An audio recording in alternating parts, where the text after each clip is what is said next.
God, I don't miss this. Mayor Remsen. Good evening. My kids saw me leaving the house, and they said, "Where are you going?" And they're watching it on television. So, hi. I'm missing the Yankee game. I've been a good ex-mayor. I shut my mouth. I stay out of the newspaper. I don't go to meetings, and I return calls when they're asked for advice. But I have to come down. I have to make a couple of comments. Pay attention. This meeting is disgraceful, and I'll tell you why.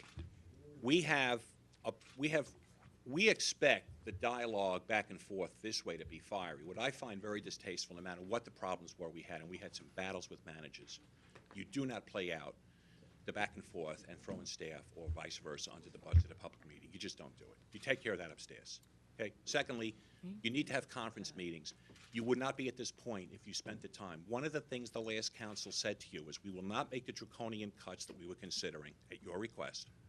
But take the time at the beginning of the process, use the first 8 to 10 months to work through all these difficult choices, because May and June comes up quickly and you're going to be faced with very difficult choices. Third, I cannot accept the premise that anybody on this council did not understand what a 5% cut could look like, which effectively is a 10% cut.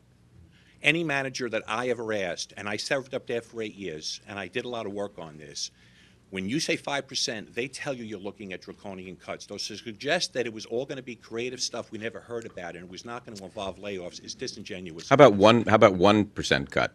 How about any cut at all? How about any change at all? Zach, I have to make an additional point. You know, it is a part-time job, Nick. It really is. For some of us, it was a lot more hours. But I will tell you that I sat up there in my first term, and we set our minds on a certain number. We were looking for $1 million.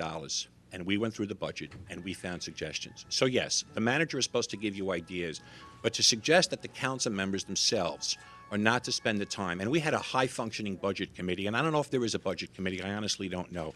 But if you want to make cuts and you are serious about it, then you roll up your sleeves and you work with the manager instead of trading barbs with him at public meetings. I'm